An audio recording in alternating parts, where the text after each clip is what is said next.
ഗ്രോവിയെ കുറിച്ച് പറയുമ്പോൾ ഇത് ഒരു e commerce cum direct selling കമ്പനിയാണ്. കേരള ഗവൺമെന്റിന്റെ ഏറ്റവും വലിയൊരു ഇനീഷ്യേറ്റീവാണ് ഈ മൾട്ടി ലെവൽ മാർക്കറ്റിംഗ് അല്ലെങ്കിൽ ഡയറക്ട് സെല്ലിംഗ് എന്ന് പറയുന്നതിന്. ഇത്രയും കാലം അതിനൊരു ലൈസൻസിങ്ങോ റൂൾസോ റെഗുലേഷൻസോ ഉണ്ടായിരുന്നില്ല. കേരള ഗവൺമെന്റ് അത് ഗുലാത്തി ഇൻസ്റ്റിറ്റ്യൂട്ടുമായി ചേർന്ന് ഇപ്പോൾ പുതിയ റൂൾസും റെഗുലേഷൻസും ഒക്കെ ആയി അതിൻ്റെ ലൈസൻസിങ് തുടങ്ങിയിരിക്കുകയാണ്. 228ഓളം കമ്പനികളാണ് അതിനുവേണ്ടി ഇപ്പോൾ ലൈസൻസിന് അപ്ലൈ ചെയ്തിട്ടുള്ളത്. അപ്പോൾ അതിൻ്റെ ഫൈനൽ പ്രോസസ്സിങ് കാര്യങ്ങൾ നടന്നുകൊണ്ടിരിക്കുന്നു. അപ്പോൾ ഇനിയുള്ള കാലത്ത് കേരളത്തിൽ നിന്നല്ല, ലോകം ഓൾറെഡി നേരത്തെ തിരിച്ചറിഞ്ഞതാണ്. അമേരിക്കയിലും ഇസ്രായേലിലും മലേഷ്യയിലും തായ്ലൻഡിലും ഒക്കെ ഏറ്റവും കൂടുതൽ ആളുകൾക്ക് ജോലി കിട്ടുന്ന ഒരു ബിസിനസ് എന്ന് പറയുന്നത് മൾട്ടി ലെവൽ മാർക്കറ്റിംഗ് ആണ്, അല്ലെങ്കിൽ ഡയറക്ട് സെല്ലിംഗ് ആണ്, ഇ കൊമേഴ്സ് ആണ്. പക്ഷേ ഇന്ത്യയിൽ ഇ കൊമേഴ്സിന് ലൈസൻസിങ് നേരത്തെ ഉണ്ടായിരുന്നു. പക്ഷേ ഡയറക്ട് സെല്ലിങ്ങിനോ അല്ലെങ്കിൽ മൾട്ടി ലെവൽ മാർക്കറ്റിങ്ങിനോ ലൈസൻസിങ് ഒരു ഗവൺമെന്റുകളും കൊടുത്തിരുന്നില്ല. പക്ഷെ കേരള ഗവൺമെന്റിന്റെ ഈസ് ഓഫ് ഡൂയിങ് ബിസിനസ് ഞാൻ അന്ന് മന്ത്രിയോട് പറഞ്ഞിരുന്നു. ആലങ്ങാട് സ്കൂളിൽ നടന്ന പ്രോഗ്രാമിൽ വെച്ച് ഞാൻ സംസാരിച്ചിരുന്നു. അത് ഞങ്ങൾ ഈ ഗ്രോവിയ എന്ന് പറഞ്ഞ കമ്പനിയെ കുറിച്ച്, കമ്പനി തുടങ്ങുന്നതിനെ കുറിച്ച് ആലോചിച്ചത് ജൂൺ 25-ാം തീയതിയാണ്. ജൂൺ 26-ാം തീയതിയാണ് എൻ്റെ ബാക്കി ഡയറക്ടേഴ്സുമായിട്ട് ഞാൻ ഇരുന്നത്. അത് കഴിഞ്ഞ് കമ്പനി തുടങ്ങുന്നതിനെ കുറിച്ച് ആലോചിച്ച് ഫിക്സ് ചെയ്തത് ഓൾമോസ്റ്റ് ജൂലൈ 15-നാണ്. ഇന്ന് നമ്മൾ ഓഗസ്റ്റ് 31 എന്ന് വെച്ചാൽ 1.5 മാസത്തിനുള്ളിൽ എല്ലാ ടൈപ്പ് ഓഫ് ലൈസൻസിങ്ങും കിട്ടുകയും അത് നമുക്ക് നേടിയെടുക്കാൻ സാധിച്ചു എന്നുള്ളത് ഈസ് ഓഫ് ഡൂയിങ് ബിസിനസ് എന്നുള്ളതിന് എത്ര സപ്പോർട്ടീവാണ് ഇവിടെ ഗവൺമെന്റ് എന്നുള്ളതിനുള്ള ഒരു വലിയ ഉദാഹരണമാണ്. നമ്മളുടെ മിനിസ്റ്റർ പറഞ്ഞിരുന്നു കേരളത്തിലാണ് ഏറ്റവും കൂടുതൽ 5 സ്റ്റാർ ഹോട്ടൽ ഉള്ളതെന്ന്. അത് മിനിസ്റ്റർ പറഞ്ഞപ്പോഴാണ് എനിക്കും അത് മനസ്സിലായത്. എനിക്ക് ഒരു 2 5 സ്റ്റാർ ഹോട്ടൽ നമുക്കുണ്ട്, മൂന്നാറിലാണ്. അപ്പോൾ എന്താ പറയുക, ഏറ്റവും കൂടുതൽ 5 സ്റ്റാർ ഹോട്ടൽ കേരളത്തിലാണ് ഇന്ത്യയിലുള്ളത് എന്ന്. പലപ്പോഴും ഉള്ള പ്രശ്നം എന്ന് പറഞ്ഞു കഴിഞ്ഞാൽ നമുക്ക് എല്ലാ കാര്യങ്ങളും നമുക്കുണ്ട്, പക്ഷേ നമുക്ക് പറഞ്ഞ് ആളുകൾക്ക് അത് മനസ്സിലാക്കി കൊടുക്കാൻ അത് 2 രീതിയിൽ നമ്മൾ കാണാം. എന്താണെന്ന് വെച്ച് കഴിഞ്ഞാൽ മനസ്സിലാക്കി കൊടുക്കേണ്ടതായിട്ടുള്ള മീഡിയകൾ ആ വർക്ക് ചെയ്യാതെ വേറെ വർക്കിലേക്ക് പോവുകയും അപ്പോൾ ആളുകൾക്ക് ഈ കാര്യങ്ങൾ മനസ്സിലാവണില്ലേ. അപ്പോൾ മിനിസ്റ്റർ ആ ഒരു കാര്യം പറഞ്ഞത് ശരിക്കും പറഞ്ഞാൽ ഞങ്ങളുടെ ട്രാവൽ ആൻഡ് ടൂറിസം ഇൻഡസ്ട്രിയിൽ, ഹോസ്പിറ്റാലിറ്റി ഇൻഡസ്ട്രിയിൽ ഏറ്റവും കൂടുതൽ ഫോർവേഡ് ചെയ്തു പോയ ഒരു വൈറലായി പോയ ഒരു വീഡിയോ ആയിരുന്നു മിനിസ്റ്റർ പറഞ്ഞ ഏറ്റവും കൂടുതൽ 5 സ്റ്റാർ ഹോട്ടൽ ഇന്ത്യയിലുള്ളത് കേരളത്തിലാണ് എന്നുള്ളത്. അപ്പോൾ എനിക്കും അഭിമാനമുണ്ട്. എന്താ വെച്ചാൽ 2 5 സ്റ്റാർ ഹോട്ടൽ മൂന്നാറിൽ നമുക്കും ഉണ്ട്. അപ്പം നമ്മളുടെ കമ്പനി എന്താ പറയുക, ഇങ്ങനെ ഉള്ള കാര്യങ്ങൾ ഗവൺമെൻറ് അതോറിറ്റീസ് ഒഫീഷ്യലായിട്ട് അനൗൺസ് ചെയ്യുമ്പോഴാണ് ലോകം അത് അംഗീകരിക്കുക. ഞാനിപ്പോൾ വെറുതെ പറയുകയാണ് ഞാൻ കേരളത്തിൽ ഇത്രയും 5 സ്റ്റാർ ഹോട്ടൽ ഉണ്ടെന്ന് പറഞ്ഞാൽ ആരും അംഗീകരിക്കില്ല. പക്ഷേ ഗവൺമെൻറ്റിൽ ഓതറൈസ്ഡ് പൊസിഷനിൽ ഇരിക്കുന്ന ആളുകൾ ഇതിനെക്കുറിച്ച് പറയുമ്പോൾ അതിന് വലിയ ആക്സെപ്റ്റൻസ് ആണ് ഉണ്ടാവുക. ഇപ്പൊ ലാസ്റ്റ് വീക്ക് നടന്ന ഒരു വെഡിങ് എക്സിബിഷൻ കൊച്ചിയിൽ വെച്ച് നടന്നു. അപ്പൊ ഇതൊരു കേരളത്തിനെ ഒരു വലിയൊരു വെഡിങ് ഡെസ്റ്റിനേഷൻ ആക്കി മാറ്റുക എന്നുള്ള ഒരു ഇനീഷ്യേറ്റീവിന്റെ ഭാഗമായിരുന്നു അത്. അതിൽ വലിയ റെസ്പോൺസാണ് ഉണ്ടായത്. അപ്പൊ എല്ലാ രീതിയിലും ഇപ്പോൾ മൾട്ടി ലെവൽ മാർക്കറ്റിംഗ് അല്ലെങ്കിൽ ഡയറക്ട് സെല്ലിംഗ് എന്ന് പറയുന്നത് ഇനിയുള്ള കാലത്ത് ഒരു ഗവൺമെന്റിനെ കൊണ്ടോ അല്ലെങ്കിൽ ഒരു പ്രൈവറ്റ് സെക്ടറിനെ കൊണ്ടോ ആളുകൾക്ക് ഇപ്പോൾ പഠിച്ചിറങ്ങുന്ന പിള്ളേർക്ക് ജോലി കൊടുക്കാൻ കഴിയില്ല. അപ്പോൾ അതിനുള്ള ആകെ ഒരു ഓപ്ഷൻ എന്ന് പറയുന്നത് മൾട്ടി ലെവൽ മാർക്കറ്റിംഗ് കമ്പനീസോ അല്ലെങ്കിൽ ഡയറക്ട് സെല്ലിംഗ് കമ്പനീസോ ആണ്. അതിനെ ഇ കൊമേഴ്സുമായിട്ട് കമ്പൈൻ ചെയ്ത് ഒരു ഹൈബ്രിഡ് ആയിട്ടാണ് ഗ്രോവിയ ഇ കൊമേഴ്സ് പ്രൈവറ്റ് ലിമിറ്റഡ് എന്ന് പറഞ്ഞ ഒരു സ്ഥാപനം ഇപ്പോൾ ഇവിടെ ലോഞ്ച് ചെയ്യണത്. അതിൻ്റെ കോർപ്പറേറ്റ് ഓഫീസാണത്. അപ്പോൾ ഓഫീസിൻ്റെ ഇനാഗുറൽ ഫംഗ്ഷന് വേണ്ടിയിട്ട് ഞാൻ മിനിസ്റ്ററും ഞങ്ങളുടെ എല്ലാം പ്രിയപ്പെട്ട MLA-യുമായ രാജീവ് സാറിനെ ഞാൻ ക്ഷണിക്കുന്നു. നാട് മുറിച്ചു ഗ്രോവിയ ഔപചാരികമായി ഉദ്ഘാടനം ചെയ്തതായി പ്രഖ്യാപിക്കുക. ഇവിടെ നമ്മുടെ chairman and managing director doctor പറഞ്ഞല്ലോ, കേരളത്തെക്കുറിച്ചുള്ളൊരു കാഴ്ചപ്പാട് നേരത്തുള്ളതിനെ കുറേ മാറിപ്പോൾ. യഥാർത്ഥത്തിൽ ഇന്ത്യയിൽ ഏറ്റവും കൂടുതൽ 5 സ്റ്റാർ ഹോട്ടൽ കേരളത്തിലാണ് എന്ന് പറയുമ്പോൾ കേരളം ഇന്ത്യയിലെ ഏറ്റവും ചെറിയ സംസ്ഥാനങ്ങളിലൊന്നാണെന്ന് കൂടി കണ്ടോളണം. ഇന്ത്യയുടെ മൊത്തം എടുത്താൽ 1.16% ഭൂമിയെ കേരളത്തിലുള്ളൂ. നമ്മൾ മാപ്പ് നോക്കിയാൽ ചെറിയ കേരളം വലുതാണ് പല കാര്യങ്ങളിലും, പക്ഷെ ഭൂമിയിൽ നമ്മൾ ചെറുതാണ്. ഈ 1.16% ഭൂപ്രദേശത്താണ് ഇന്ത്യയിലെ ഏറ്റവും കൂടുതൽ 5 സ്റ്റാർ ഹോട്ടലുള്ളത്. 96 സെക്കൻഡ് മഹാരാഷ്ട്രയാണ്. ഞാൻ അന്നത്തെ ഇൻ്റർവ്യൂ പറയുമ്പോൾ 51. അത് ഇപ്പോൾ latest report Indian tourism ministry ഇറക്കിയിട്ടുണ്ട്. 2ാം സ്ഥാനത്താണ് ഫിനാൻഷ്യൽ ക്യാപിറ്റലാണ് മഹാരാഷ്ട്ര. അവർ 2ാം സ്ഥാനത്താണ് നിൽക്കുന്നത്. 4 സ്റ്റാറിലും 3 സ്റ്റാറിലും കേരളം തന്നെയാണ് നമ്പർ 1. അപ്പോൾ ബിസിനസ് തുടങ്ങുമ്പോൾ എപ്പോഴും എല്ലാ വശവും നോക്കിക്കൊള്ളണം. ഇപ്പോൾ ഒരു മാർക്കറ്റിംഗ് ലൈസൻസിലേക്ക് വരുന്നു, മറ്റ് സംവിധാനങ്ങൾ വരുന്നു. ഞങ്ങളുടെ മുദ്രാവാക്യം തന്നെ RI എന്നുണ്ട്, റെസ്പോൺസിബിൾ ഇൻവെസ്റ്റ്മെൻറ്റ്, റെസ്പോൺസിബിൾ ഇൻഡസ്ട്രി. നിയമപ്രകാരമുള്ള എല്ലാ സംരംഭങ്ങൾക്കും അതിവേഗത്തിൽ ലൈസൻസുകൾ നൽകുക. ഇതാണ് സർക്കാർ ഇപ്പോൾ മുന്നോട്ട് വയ്ക്കുന്നത്. എന്തായാലും കളമശ്ശേരി മണ്ഡലത്തിൽ പുതിയ സംരംഭങ്ങൾ വരുന്നതെന്നുള്ളത് ഏറെ സന്തോഷകരം.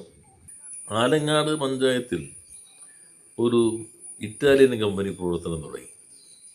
ഒരു ദിവസം ഞാൻ MLA ഓഫീസിലിരിക്കുമ്പോൾ കുറേ കോട്ടക്കെട്ട് കുറച്ച് ആളുകൾ വന്നിട്ടുണ്ട്. അപ്പോൾ സാധാരണ ഞാൻ അവിടെ MLA ഓഫീസ് എഴുതിയേക്കണം. സാധാരണ മന്ത്രിമാരെല്ലാം മണ്ഡലത്തിൽ എഴുതുക അവരുടെ മണ്ഡലത്തിൽ ഓഫീസായിട്ടാണ്, ക്യാമ്പ് ഓഫീസ് എന്നാണ് എഴുതുക. ഇവിടെ ആകുമ്പോൾ മണ്ഡലത്തിലെ ആളുകൾക്ക് വേണ്ടിയാണെന്നുള്ളതുകൊണ്ട് MLA ഓഫീസ് എഴുതി വെക്കുന്നത്. ഞാൻ പറഞ്ഞത് വ്യവസായത്തിൻ്റെ ആളിനെ അവിടെ അവരായിരിക്കും നല്ലത്. തിരുവനന്തപുരം ആകുമ്പോൾ ഉദ്യോഗസ്ഥരുണ്ടാവുമല്ലോ. അപ്പോൾ അവർ പറഞ്ഞത്, സാർ ഞങ്ങൾ ഈ മണ്ഡലത്തിൽ ആലങ്ങാട് ഒരു കമ്പനി സ്ഥലം കണ്ടുവച്ച് അത് ആരംഭിക്കാൻ പോവാണ്. അപ്പോൾ ജാക്കി ചാൻ്റെ സിനിമയുണ്ടല്ലോ, ആ സിനിമയിലെ ടെക്നോളജി കൈകാര്യം ചെയ്ത കമ്പനിയാണ്. ഹോളോഗ്രാഫിക്സിൽ ലോകത്തിലെ പ്രധാന കമ്പനിയാണ്. ഞാൻ അവരോട് ഇരിക്കാൻ പറഞ്ഞു. ഞാൻ പറഞ്ഞു, സാധാരണ ഞാൻ വന്നിട്ട് നിങ്ങളെയൊക്കെ വിളിക്കാറ് പതിവ്, നിങ്ങൾ തന്നെ ഇങ്ങോട്ട് വന്നു നമ്മുടെ മണ്ഡലത്തിലേക്ക് എത്തി, എങ്ങനെ നിങ്ങളിത് തിരഞ്ഞെടുത്ത സ്ഥലം? അപ്പോൾ അവർ പറഞ്ഞു, ഞങ്ങൾ ഇന്ത്യയിലാകെ കൺസൾട്ടൻ്റ് വെച്ച് നോക്കി, എന്നിട്ടാണ് ഈ സ്ഥലം തിരഞ്ഞെടുത്തത്. നമ്മൾ പഴന്തോട് ഞാൻ ഡെവലപ്പ് ചെയ്യുന്നൊരു സ്ഥലമുണ്ട്, ടൂറിസം നല്ല കേന്ദ്രമായിട്ടുണ്ട്. അതിനോട് ചേർന്നിട്ടാണ് ഇവരുടെ ഒരു വലിയ ഏരിയയാണ്, വർക്കിംഗ് ഏരിയയാണ്.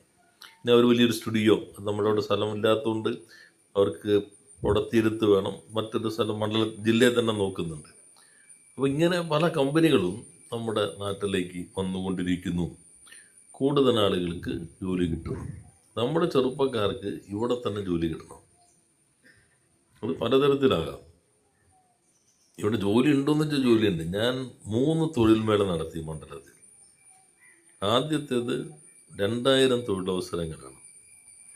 രജിസ്റ്റർ ചെയ്തത് 1200 പേർ, ഇൻ്റർവ്യൂവിന് വന്നത് 600 പേർ, കിട്ടിയത് 400 പേർ, ജോയിൻ ചെയ്തത് 260 പേർ. അപ്പോൾ 2000 ഒഴിവുണ്ട്. ഞാൻ വെറുതെ അവിടെ മുമ്പിൽ ഇരുന്നപ്പോൾ തന്നെ ഒരു ചെറുപ്പക്കാരൻ ചോദിച്ചു, സാറേ ഇത് നൈറ്റ് ഉണ്ടാവുമോ? അപ്പോൾ ഞാൻ ചോദിച്ചു, മോനെ എവിടെയെങ്കിലും നീ ജോലിക്ക് നേരത്തെ പോയിട്ടുണ്ടോ? എങ്ങും പോയിട്ടേ ഇല്ല. അപ്പോൾ ആദ്യത്തെ മനോഭാവം തന്നെ ആ രൂപത്തിലാണ്. അവിടെ പിടിച്ചിട്ട് കാര്യമില്ല, ഇത് ഇതിൽ പറഞ്ഞ കാറ്റാണ്. അത് പ്രധാനമായിട്ടും സ്ത്രീകൾക്ക് വേണ്ടി ഒരു തൊഴിൽ മേള നടത്തി. വീട്ടിലിരുന്ന് ജോലി ചെയ്യാം, ഡിഗ്രി വേണം, അമേരിക്കൻ കമ്പനിയുടെ കണക്ക് നോക്കി കൊടുക്കണം. അവർ ചോദിക്കുന്ന ഇംഗ്ലീഷ് മനസ്സിലാകാൻ ബുദ്ധിമുട്ടുള്ളതുകൊണ്ട് നമുക്ക് ഇംഗ്ലീഷ് അറിയാമെങ്കിൽ ആക്സൻ്റൊക്കെ പറയായിരിക്കില്ല. 2 ആഴ്ചത്തെ ട്രെയിനിങ് ഫ്രീ ആയിട്ട്. 100 ഒഴിവുണ്ടായി, 60 പേരെ വന്നുള്ളൂ. എല്ലാം കഴിഞ്ഞിട്ട് 17 പേർക്ക് കിട്ടി. അതിലിപ്പോൾ 4 പേരെ അവർ സ്ഥിരമാക്കി. 6 മാസം വെച്ചിട്ടാണ്. ഇപ്പോൾ തൊഴിലവസരങ്ങളുണ്ട്. ആ തൊഴിലവസരം ആകെ ഒരു പ്രശ്നമുള്ളൂ, ഈ ഇപ്പോൾ 40,000 രൂപ ശമ്പളം കിട്ടുന്നതാണ് ഈ അമേരിക്കൻ കമ്പനിയുടെ കണക്ക്. അപ്പോൾ ഇവിടുന്ന് എന്നോട് ഇവിടുത്തെ രമ്യ പഞ്ചായത്ത് ബ്ലോക്ക് പ്രസിഡന്റ് പറയാണ്, നമ്മുടെ ജെസ്സി വരുന്നുണ്ട് കേട്ടോ മിനിസ്റ്ററെ, ജെസ്സിക്ക് കൊടുക്കണം കേട്ടോ. ഇൻ്റർവ്യൂ കഴിയുമ്പോൾ കിട്ടിയിരിക്കുന്നത് സീനയ്ക്കായിരിക്കും. ജെസ്സിയാണെങ്കിൽ എനിക്ക് വേണ്ടി മരിച്ച് വോട്ട് പിടിക്കാൻ നടന്ന ആളാണ്. സീനയാണെങ്കിൽ എന്നെ തോൽപ്പിക്കാൻ വേണ്ടി ഊണുറക്കം ഉപേക്ഷിച്ച് നടന്ന ആളായിരിക്കും. പക്ഷേ ഈ തെരഞ്ഞെടുപ്പ് കഴിഞ്ഞാൽ ജനപ്രതിനിധിയാണ്, തെരഞ്ഞെടുപ്പ് വരെ മുന്നണിയുടെ സ്ഥാനാർത്ഥിയാണ്. പിന്നെ നമ്മൾ നിർബന്ധിച്ച് ജെസ്സിയെ എടുത്തു കഴിഞ്ഞാൽ ജെസ്സി വർക്ക് ചെയ്യുന്നില്ലെങ്കിൽ ഇപ്പം തന്നെ ഞാൻ എത്ര സമയം വൈകി അങ്ങോട്ട് വന്നേ, അവരെന്നെ വിളിക്കും, മിനിസ്റ്ററെ അവർ ആ ജോലി ചെയ്തിട്ടില്ല, മിനിസ്റ്റർ എപ്പോഴാണ് വരാം എന്ന് ചോദിച്ചാൽ എനിക്ക് പോയിട്ട് പകരം ചെയ്തു കൊടുക്കാൻ പറ്റില്ല. അപ്പോൾ നമ്മൾ എന്ത് ചെയ്യും? പിന്നെ ജെസ്സിക്ക് എന്തുകൊണ്ട് കിട്ടിയില്ല അത് നോക്കിയിട്ട് ജെസ്സിക്കൊപ്പം നിൽക്കുക, ജെസ്സിക്ക് ഒന്നുകൂടി ട്രെയിനിങ് കൊടുക്കുക, ജെസ്സി അടുത്ത ഇൻ്റർവ്യൂവിന് പ്രാപ്തമാക്കുക, എപ്പോഴാണ് കിട്ടുന്നത് അതുവരെ കൂടെ നിൽക്കുക. ഇതാണ് ഈ നമ്മുടെ ജോബ് ട്രെയിനിങ്ങിൽ. ഇപ്പോൾ കഴിഞ്ഞ ദിവസം ഇന്നലെ മുഖ്യമന്ത്രി ഉണ്ടായി, ഞാനവിടെ പങ്കെടുത്തിരുന്നു. സ്കില്ലിൻ്റെ വലിയ കോൺക്ലേവ് ഹയാത്തിൽ വെച്ച് നടക്കുകയുണ്ടായി, 2 ദിവസം കോൺക്ലേവ്. 1,00,000 തൊഴിലവസരമാണ് നമ്മൾ കോളേജിലെ കുട്ടികൾ കൊടുക്കാൻ പോകുന്നത്. കോളേജിൽ എല്ലാം പ്ലേസ്മെൻ്റാണ്. അപ്പോൾ കോളേജിൽ ഇപ്പോൾ ഇവർ പറയാണ്, ഞങ്ങൾക്ക് ഇപ്പം നിങ്ങൾ പഠിപ്പിക്കുന്ന കോമേഴ്സ് കൊണ്ട് ഞങ്ങൾക്ക് പണി പറ്റില്ല, ഞങ്ങൾക്ക് ഇത്രയും കൂടി സ്കില്ല് വേണം. എത്ര പേര് നിങ്ങൾ എടുക്കും? ഞങ്ങൾ 500 പേരെടുക്കും. ഏത് കോളേജാണ് നിങ്ങൾക്ക് ഇഷ്ടം? ഇന്ന രാജഗിരിയാണ് അല്ലെങ്കിൽ വേറെ മഹാരാജാസാണ്, ആയിക്കോട്ടെ. ആ സ്കില്ല് നമ്മൾ പൈസ കൊടുക്കാം ഗവൺമെൻറ്, നിങ്ങൾ എടുത്തോളണമെന്നുള്ളൂ. ഏത് സ്കില്ലാണോ നിങ്ങൾക്ക് വേണ്ടത് ഗവൺമെൻറ് അതിനനുസരിച്ച് ആ സംവിധാനം സൗജന്യമായി ഗവൺമെൻറ് പണം മുടക്കി നൽകാൻ കഴിയും. അതാണ് സ്കില്ലിങ്ങിൻ്റെ പുതിയ മേഖല. അപ്പോൾ നമുക്ക് എല്ലാ വീട്ടിലും വിചാരിച്ച തൊഴിലുണ്ട്. പണ്ടത്തെ പോലെ ഇനി ഇന്ന രാജ്യത്ത് പോയി ജോലി ചെയ്യാമെന്ന് ഉറപ്പിച്ച് പറയാൻ പറ്റില്ല. ഒരാൾ രാവിലെ എഴുന്നേറ്റാൽ എന്താ പറയണമെന്നനുസരിച്ചാണ് ലോകത്തിൻ്റെ ഒരു ഭൗമരാഷ്ട്രീയം ഇപ്പം നിൽക്കുന്നത്. രാവിലെ പറയുന്നത് ഒരു താരിഫായിരിക്കും, ഉച്ചയ്ക്ക് വേറെ താരിഫ് പറയും, കിടന്നുറങ്ങാൻ നേരത്ത് ചിലപ്പോൾ ഒരു താരിഫ് പറയും, ഉറക്കത്തിൽ നിന്ന് ഇടയ്ക്ക് ഞാൻ എണീറ്റാൽ വേറൊരെണ്ണം കൂടിയും പറയും. അങ്ങനെയൊക്കെയാണ് ഇപ്പോൾ ലോകത്തിൻ്റെ സ്ഥിതി. അപ്പോൾ ഇവിടെ തന്നെ ജോലി ചെയ്യുക, പരമാവധി അതിനുള്ള സാധ്യത ഒരുക്കുക. ഇതാണ് സർക്കാർ ശ്രമിക്കുന്നത്. ഇനി കൃഷിക്കൊപ്പം കളമശ്ശേരി, ഞാൻ ഒരു ദിവസം 20 വിളവെടുത്തു മണ്ഡലത്തിലാകെ. 8 മണിക്ക് തുടങ്ങി 4 മണിക്കാണ് തീർന്നത്. നെല്ലി തുടങ്ങി കൂണ്, കൂവ, പച്ചക്കറി, മത്സ്യം, പാല്, മുട്ട, ഇങ്ങനെ എല്ലാ ഇതും വിളവെടുക്കലുണ്ടായിരുന്നു. അപ്പോൾ അതിൽ കൂണ് വിളവെടുത്തപ്പോൾ ഞാൻ ആ വീട്ടമ്മോട് ചോദിച്ചു, എത്രയുണ്ട് വരുമാനം? 35,000 രൂപയുണ്ട് മാസം. കൂണ് മാത്രം വളർത്തി. ഞാനിവിടെ ഈ കൃഷിക്കൊപ്പം കളമശ്ശേരിയുടെ സെമിനാറിൽ മുഖ്യമന്ത്രിയുടെ മണ്ഡലത്തിൽ നിന്ന് ചിത്രരേഖ എന്ന് പറഞ്ഞ സ്ത്രീയെ കൊണ്ടുവന്നു ക്ലാസ് എടുക്കാൻ. ഞാൻ അവരെ ആദ്യമായി കാണുമ്പോൾ അവർക്ക് 1,50,000 രൂപ വരുമാനമുണ്ട്, വർഷമല്ല മാസം, കൂണ് മാത്രം വളർത്തിയിട്ട്. അന്ന് ചിത്രലേഖ വാടക വീട്ടിലാണ് താമസിക്കുന്നത്. വാടക വീട്ടിൽ താമസിക്കുന്നത് സ്വന്തമായി വീടില്ലാത്തതുകൊണ്ടല്ല, സ്വന്തമായി വീട് കൂടിന് കൊടുത്തു, വാടക വീട്ടിലവർ താമസിക്കുന്നു. ഇവിടെ അവരെ കൊണ്ടുവന്നപ്പോൾ ചോദിച്ചു, ചിത്രലേഖ ഇപ്പം എങ്ങനെ വാടക വീട്ടിലാണോ? അല്ല സാർ, ഞാൻ അത് വാങ്ങി. ഇപ്പോൾ ചോദിച്ചു, പിന്നെന്തെങ്കിലും വാങ്ങി? ഞാനൊരു കാറ് കൂടി വാങ്ങി. കൂണിന്ന് മാത്രമാണ്. ഇപ്പോൾ നമ്മൾ കൂണ് പ്രോസസ്സ് ചെയ്യുന്നു, പുതിയ വിഭവത്തിലേക്ക് വരുന്നു. വേറൊരു വീട്ടിൽ കൂണ് വിളവെടുക്കാൻ പോയപ്പോൾ, അത് ബഹ്റിനിൽ നേഴ്സ് ആയിരുന്ന ഒരു ലേഡിയാണ്. അവർ കഴിഞ്ഞ് തിരിച്ച് നാട്ടിൽ വന്നിട്ട് കൂണ് കൃഷി തുടങ്ങിയേക്കാം. ഭർത്താവ് സൗദിയിലാണ്. ഞാൻ കൂണിൻ്റെ വിളവൊക്കെ എടുത്തു.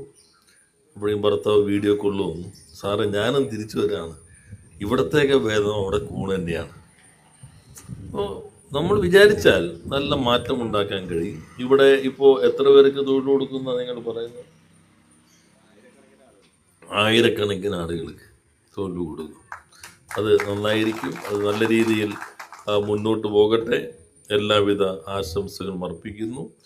നമ്മൾ ഈ ഓഫീസ് തുടങ്ങുന്ന സമയത്ത് തന്നെ പല ആളുകളും ഇതൊരു ഇ കൊമേഴ്സ് കമ്പനി മാത്രമായിട്ടാണ് കാണുന്നത്. എന്താണ് ഇത്? പാക്ക് ചെയ്യുന്ന സ്ഥലമാണ്, ഇത് അയക്കുന്നു, ഓൺലൈനിൽ ആളുകൾ ബുക്ക് ചെയ്യുന്നു എന്നതായിരിക്കും പല ആളുകൾ വിചാരിക്കുന്നത്.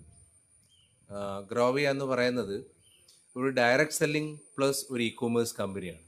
സോ ഡയറക്റ്റ് സെല്ലിംഗ് എന്ന് പറയുന്ന മേഖല തീർച്ചയായിട്ടും ഒരു ഉൽപ്പന്നം എടുത്തുകൊണ്ട് ഏത് വ്യക്തിക്കും ഗ്രോവിയ എന്ന് പറയുന്ന നമ്മുടെ കമ്പനിയിൽ കടന്നു വന്നുകൊണ്ട് പല കോടികൾ സമ്പാദിക്കാൻ സാധിക്കുമെന്നുള്ളത് യാഥാർത്ഥ്യമാണ്. പക്ഷെ അതിനനുസരിച്ചുള്ള പ്രവർത്തനവും അതിനനുസരിച്ചുള്ള പ്ലാനിങ്ങും നമുക്കുണ്ടായിരിക്കണം എന്ന് മാത്രം. പലപ്പോഴും നമ്മളെല്ലാവരും ആഗ്രഹിക്കുന്നതാണ് സാമ്പത്തികമായിട്ട് വളരെ നേട്ടങ്ങൾ ഉണ്ടാക്കുക എന്നുള്ളത്, എല്ലാവരും ആഗ്രഹിക്കുന്നതാണ്. പക്ഷെ പല ബിസിനസ്സും തുടങ്ങുന്ന സമയത്ത് ആഗ്രഹം കൊണ്ട് മാത്രം ബിസിനസ് ചെയ്യുന്ന ഒരുപാട് ആളുകളുണ്ട്. ആഗ്രഹമായിരിക്കും കൂടുതൽ. പഠിച്ചു വരുമ്പോഴേക്ക് കയ്യിലുള്ള കാശൊക്കെ ചിലപ്പോൾ എന്ത് ചെയ്തിട്ടുണ്ടാവും, തീർന്നിട്ടുണ്ടാവും. അപ്പം ഞാനും അങ്ങനെ ആഗ്രഹത്തിൻ്റെ പുറത്ത് ഒരു ഇൻ്റർനെറ്റ് കഫേയൊക്കെ തുടങ്ങിയിട്ടുണ്ടായിരുന്നു. അങ്ങനെ ആഗ്രഹത്തിൻ്റെ പുറത്ത് ബിസിനസ് ചെയ്യാൻ ആഗ്രഹിക്കുന്ന ആളുകളുണ്ട്. എന്നാൽ ബിസിനസ് എന്നുള്ള പറയുന്ന ആഗ്രഹം ഉള്ളിലൊതുക്കി ഒരു ജോലിയിലേക്ക് മാത്രം ഒതുങ്ങി ജീവിതം അതിൽ തള്ളി നിൽക്കുന്ന ആളുകളുണ്ട്. എന്നാലും എല്ലാവരും ആഗ്രഹിക്കുന്നത് തന്നെയാണ് ഒരു ബിസിനസ്സുകാരനാവുക, ഒരു ബിസിനസ്സുകാരിയാവുക എന്നാണ് എല്ലാവരും ആഗ്രഹിക്കുന്നത്. അതിനു പറ്റിയിട്ടുള്ള ഏറ്റവും നല്ല ഒരു അവസരമാണ് ഗ്രോവിയ എന്ന് പറയുന്നത്. ഈ ഒരു അവസരത്തിൽ പറയാൻ ആഗ്രഹിക്കുകയാണ്.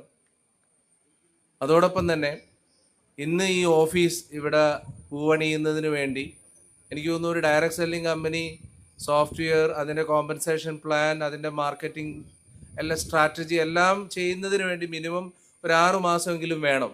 പക്ഷേ 2 മാസം കൊണ്ട് വളരെ കൃത്യമായിട്ട് ഓരോ ആളുകൾ ഓരോ ഡ്യൂട്ടി, ഇപ്പോൾ സോഫ്റ്റ്വെയറിൻ്റെ കാര്യം എന്നെയാണ് ഏൽപ്പിച്ചത്, അത് ഞാൻ വളരെ ഭംഗിയായിട്ട് ചെയ്യുന്നുണ്ടെന്ന് വിശ്വസിക്കുന്നു. ഓഫീസിൻ്റെ കാര്യങ്ങൾ ഏൽപ്പിക്കുന്നത് നമ്മുടെ ശ്രീകുമാർ സാറിനെയാണ്. അദ്ദേഹം ഇന്നലെയൊക്കെ രാത്രി 4:30-5 മണിക്കാണ് ഇവിടുന്ന് പോയിട്ടുള്ളത്. എല്ലാ ദിവസവും അങ്ങനെയാണ്. അപ്പോൾ ഉറങ്ങാൻ പോലും സമയം കിട്ടാതെയാണ് അത്. അപ്പോൾ ഇത്രയും ഓഫീസ് ഇത്രയും ഭംഗിയായിട്ട് നമുക്ക് തരാൻ ഏറ്റവും അധികം പ്രയത്നിച്ച ഒരു വ്യക്തി ശ്രീകുമാർ സാറിനാണ്. അപ്പോൾ അദ്ദേഹത്തിന് നമ്മുടെ കമ്പനിയുടെ ഭാഗത്തുനിന്ന് എല്ലാവിധ ഒരു നന്ദി പറയുകയാണ്. അതോടൊപ്പം തന്നെ തൊഴിലവസരങ്ങൾ നമ്മൾ ഓൾറെഡി ആഡ് ഇൻസ്റ്റഗ്രാമിലും ഫേസ്ബുക്കിലുമാണ് ഇട്ടത്. ഞങ്ങൾ ബൂസ്റ്റ് ചെയ്തിട്ടുള്ളത് എറണാകുളം ജില്ലയിൽ മാത്രമാണ്. നമുക്ക് ബൂസ്റ്റ് ചെയ്യൽ എവിടെ വേണേൽ നമുക്ക് എന്ത് ചെയ്യാം, പോസ്റ്റ് ബൂസ്റ്റ് ചെയ്യാം. പക്ഷേ എറണാകുളം ജില്ലയിലുള്ള ആളുകൾ തന്നെ വരട്ടെ എന്നുള്ള രീതിയിൽ രണ്ടാമത് വീണ്ടും നമ്മൾ ചെയ്തിട്ടുണ്ട്. തീർച്ചയായിട്ടും നമ്മളുടെ ഭാവി പ്രവർത്തനങ്ങളിൽ ഒരു തുടക്കമാണ്, സ്റ്റാർട്ടപ്പാണ്.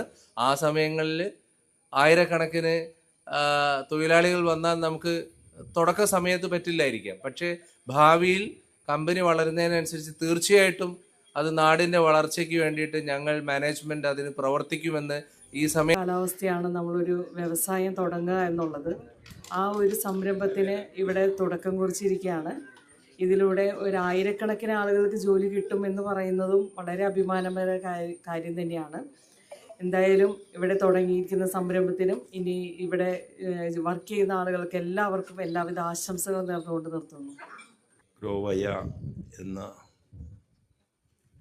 ഒരു ഇ-കൊമേഴ്സ് മാർക്കറ്റിംഗ് സ്ഥാപനം പ്രവർത്തനം ആരംഭിച്ചു. അതിൻ്റെ ഓഫീസ് ഇന്ന് കടുങ്ങല്ലൂർ ഗ്രാമപഞ്ചായത്തിലെ ബിനാനിപുരത്ത് ആരംഭിക്കുകയാണ്. ഒട്ടനവധി ബിസിനസ്സുകൾ പ്രവർത്തനങ്ങളൊക്കെ നമ്മൾ വീക്ഷിക്കാറുണ്ട്. അതിൽ നിന്നെല്ലാം വ്യത്യസ്തമായിട്ട് ഒരു സംരംഭമായിരിക്കും ഇതെന്ന് സാഗർ പ്രാസംഗികനിവിടെ സൂചിപ്പിച്ചു. തീർച്ചയായിട്ടും അടിക്കടി നല്ല നിലയിൽ വളർന്നു വലുതാവട്ടെ, പന്തലിക്കട്ടെ എന്നാണ് എൻ്റെയും പ്രാർത്ഥന.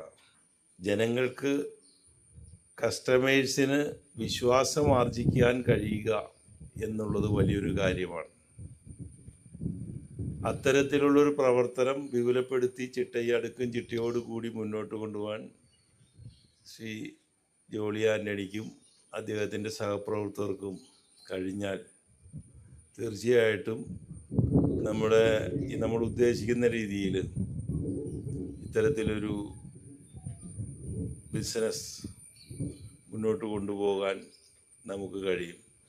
ശ്രീ ജോളി ആൻ്റണിയെ സംബന്ധിച്ച് ഒരു ബിസിനസ്സുകാരനാണ്. തീർച്ചയായിട്ടും ദീർഘവീക്ഷണത്തോടു കൂടിയുള്ള പ്രവർത്തനങ്ങളാണ് അദ്ദേഹത്തിന് ഭാഗത്തു നിന്ന് ഉണ്ടാവുന്നത്. തീർച്ചയായിട്ടും അദ്ദേഹത്തെ വിശ്വസിച്ച് അദ്ദേഹത്തിനോടൊപ്പം നിൽക്കുന്നവർക്കും തീർച്ചയായിട്ടും ഒരു അഭിവൃദ്ധി ലക്ഷ്യം ഇട്ടുകൊണ്ട് തന്നെയാണ് ഇങ്ങനൊരു സ്ഥാപനം ഇതിൻ്റെ ഓഫീസിൽ നിന്ന് ഇവിടെ ആരംഭിക്കുന്നത്. ഇ-കൊമേഴ്സ് ഈ ഒരു ബിസിനസ് സ്ഥാപനം അതെന്തുമാകട്ടെ, നേരത്തെ പ്രസിഡന്റ് പറഞ്ഞ പോലെ അനവധി ആളുകൾക്ക് തൊഴിൽ അവസരം ഉണ്ടാവുമെന്ന് പ്രസിഡന്റ് നേരത്തെ സൂചിപ്പിച്ചു. അതുതന്നെയാണ് എനിക്കും പറയാനുള്ളത്. നമുക്ക് ഇവിടെ ഒരുപാട് യുവാക്കളും യുവതികളും അല്ലാത്തവരൊക്കെ ഉണ്ട്. അപ്പോൾ അവർക്കും കൂടി ഒരു തൊഴിലവസരങ്ങൾ ഈ സ്ഥാപനത്തിലൂടെ സാധ്യമാകട്ടെ. അപ്പോൾ പോസിബിലിറ്റി എന്ന് പറയുന്നത് ഒരു സ്ഥാപനം വളരാൻ തൊഴിലാളികൾ വേണം. ആ തൊഴിലാളികൾക്ക് കൂടി നമ്മുടെ നാട്ടിലെ ആളുകളെ കൂടി അതിലേക്ക് ഉൾപ്പെടുത്തണമെന്നാണ് എൻ്റെ ഒരു എന്താ പറയുക, എൻ്റെ ഒരു റിക്വസ്റ്റ്. അപ്പോൾ അത് അദ്ദേഹം സ്വീകരിക്കും എന്ന് ഞാൻ വിചാരിക്കുന്നു. ഏതൊരു സ്ഥാപനത്തിൻ്റെയും വളർച്ച, വികസനം ആ സ്ഥാപനത്തിൻ്റെ മാനേജ്മെൻറ്റ് സ്റ്റാഫ് മാത്രമല്ല, അവിടെ താഴെത്തട്ടിലുള്ള തൊഴിലാളികളുടെയും എല്ലാവരും കൂടി ഒറ്റ മനസ്സോടുകൂടി പ്രവർത്തിക്കുമ്പോൾ ഉണ്ടാവുന്ന ഒരു വിജയം ചെറിയ വിജയമല്ല. അത് ഈ സ്ഥാപനത്തിന് ഉണ്ടാകും എന്നുള്ള കാര്യത്തിൽ യാതൊരു സംശയം വേണ്ട. എല്ലാവരും ഒരു ടീമായി മുന്നോട്ട് പോകണം എന്നാണ് ഞാൻ ഈ അവസരത്തിൽ അഭ്യർത്ഥിക്കുന്നത്. എന്തായാലും ഇങ്ങനെയുള്ള സംരംഭങ്ങൾ നമ്മുടെ നാട്ടിൽ പുതിയ തൊഴിലവസരങ്ങൾ സൃഷ്ടിച്ചുകൊണ്ട് പോകുന്ന ഒരു കാലഘട്ടം, പ്രത്യേകിച്ച് വ്യവസായ മന്ത്രിയുടെ നേതൃത്വത്തിൽ വലിയ മാറ്റം നമ്മുടെ സംസ്ഥാനത്ത് വ്യവസായ മേഖല കടന്നു വരാനും അതിനനുസരിച്ച് പുതിയ തൊഴിലവസരങ്ങൾ സൃഷ്ടിക്കാനും ഗവൺമെൻറ് തന്നെ മുൻകൈയെടുത്ത് കുറേ കാര്യങ്ങൾ ചെയ്യുന്ന ഈ സമയത്താണ് ഈ സംരംഭം ആരംഭിച്ചിട്ടുള്ളത്. അത് നല്ല നിലയിൽ തന്നെ നമ്മുടെ നാട് ആഗ്രഹിക്കുന്നു. ഇവിടെ പറഞ്ഞു, പ്രത്യേകിച്ചൊരു വ്യവസായ കേന്ദ്രത്തിലാണ് ഇതിൻ്റെ ഓഫീസ് പ്രവർത്തനം ആരംഭിക്കുന്നത്. ആ നിലയിൽ ഇതിൻ്റെ പ്രവർത്തനം കൂടുതൽ ശക്തിയായി പുതിയ തൊഴിലവസരങ്ങൾ കൂടുതൽ ആളുകൾക്ക് ലഭിക്കുന്ന തരത്തിൽ മാറട്ടെ എന്ന് ആശംസിച്ചുകൊണ്ട് നിർത്തുന്നു. അഭിവാദനങ്ങൾ. നിങ്ങളുടെ ലോഞ്ചിൻ്റെ വീഡിയോ കണ്ടായിരുന്നു. ഭയങ്കര വൈബായിട്ട് എല്ലാവരും അതിൽ പാർട്ടിസിപ്പേറ്റ് ചെയ്തു. അതൊരു എന്താ പറയുക, ഈ യൂത്തിൻ്റെ ഒരു പ്രസ്ഥാനമായിട്ട് ഈ ജോളിക്ക് എൻ്റെ പ്രായമുണ്ട്. എന്നെ കണ്ടാൽ പ്രായം തോന്നും, ജോളിയെ കണ്ട പ്രായം തോന്നില്ല. അപ്പം ഞങ്ങളുടെയൊക്കെ പ്രായമുള്ള ആൾക്കാരുടെ ഇടയിൽ, അല്ലെങ്കിൽ നിങ്ങളുടെ പ്രായത്തിലുള്ള ആൾക്കാരുടെ ഇടയിൽ ജോളിയും ഒരു ചെറുപ്പക്കാരനായിട്ട് നിങ്ങളെല്ലാവരും കൂട്ടിക്കൊണ്ടു പോകുന്നു എന്നുള്ളത് ഇനിയും മുന്നോട്ട് കൊണ്ടുപോകാൻ സാധിക്കുമെന്നുള്ളത് ഉറപ്പാണ്. അതിനാൽ ജോളിയുടെ ഈ സംരംഭം എന്നുകൊണ്ട് ഉദ്ദേശിക്കുന്നത്, ഞാൻ അങ്ങനെ ജോളിയെ മാത്രം പറയുന്നില്ല. ഇവിടെ ജോളി എൻ്റെ അടുത്ത് സംസാരിച്ചു. 8-9 ഡയറക്ടേഴ്സ് ഉണ്ട് എന്ന്. അവരെ പേരിൽ ഡയറക്ടേഴ്സ് ആണെങ്കിലും എല്ലാവരും ടീം ലീഡേഴ്സാണ്. എല്ലാവരും ഇതിനെ ഡയറക്ടേഴ്സ് ആക്കാൻ പറ്റാത്തത് കൊണ്ടാണ് ഇവരെ അങ്ങനെ 5-8 പേരെ ചേർത്തി നിർത്തിയിട്ടുള്ളത്. എല്ലാവരും, നിങ്ങളെല്ലാവരും ഇതിൻ്റെ ഡയറക്ടേഴ്സാണ്, പാർട്ട്നേഴ്സാണ്. അതുകൊണ്ട് ആ ഒരു നിലയിൽ തന്നെ മുന്നോട്ട് കൊണ്ടുപോകണം ഈ സ്ഥാപനം. ഇവിടെ ജോലിയെടുക്കാനുള്ള ആഗ്രഹമൊക്കെ പറഞ്ഞു കേട്ടു. ഇവിടുത്തെ ഇപ്പോഴത്തെ ട്രെൻഡ് ആഗോളവൽക്കരണമാണ്. ഇപ്പോൾ ഒരു സുമാറ്റോ അല്ലെങ്കിൽ അങ്ങനത്തെ ആമസോണിൽ നിന്നൊക്കെ മേടിക്കുന്നതിൻ്റെ അർത്ഥം നമ്മളെല്ലാവരും പലരും പറഞ്ഞു കേട്ടിട്ടുണ്ട്. ആമസോണിൽ നിന്നൊക്കെ മേടിക്കുന്നത് കുത്തകക്കാർക്കാണെന്ന്. അത് തികച്ചും തെറ്റായിട്ടുള്ളൊരു ഒരു കാര്യമാണെന്നാണ് ഞാൻ പറയുക. കാരണം ഇവിടെ നമ്മൾ ഒരു സാധനം നമുക്ക് സ്വന്തമായിട്ട് പ്രൊഡ്യൂസ് ചെയ്താൽ അത് അക്രോസ് ഇന്ത്യ മിനിമം ചിലവ് എത്തിക്കാനുള്ള ഒരു പ്ലാറ്റ്ഫോമാണ് ആ ഒരു ആമസോണോ അല്ലെങ്കിൽ ഇതുപോലെ ഇ-കോം ഇനിഷ്യേറ്റീവ്സ്. അപ്പോൾ നിങ്ങളുടെ സർവീസ് നിങ്ങൾക്ക് എവിടെ ലോകത്തിൻ്റെ ഏത് ഭാഗത്തേക്ക് എത്തിക്കാനുള്ള ഇത്തരം പ്ലാറ്റ്ഫോമുകൾ നമ്മൾ തീർച്ചയായിട്ടും അതിന് പ്രോത്സാഹനം കൊടുക്കണം. ഏതായാലും ഈ ഒരു വലിയ സംരംഭം നിങ്ങളുടെ കുടുംബങ്ങളിലെ അഭിവൃദ്ധിക്ക് കാരണമാകട്ടെ. നിങ്ങളെല്ലാവരും ഇതിനോടുകൂടി വളർന്ന് ഇതിൻ്റെ ഒരു വലിയ ഒരു റിസൾട്ട് എടുക്കണമെന്ന് പ്രതീക്ഷിക്കുന്നു. അതിനായി പ്രാർത്ഥിക്കുന്നു.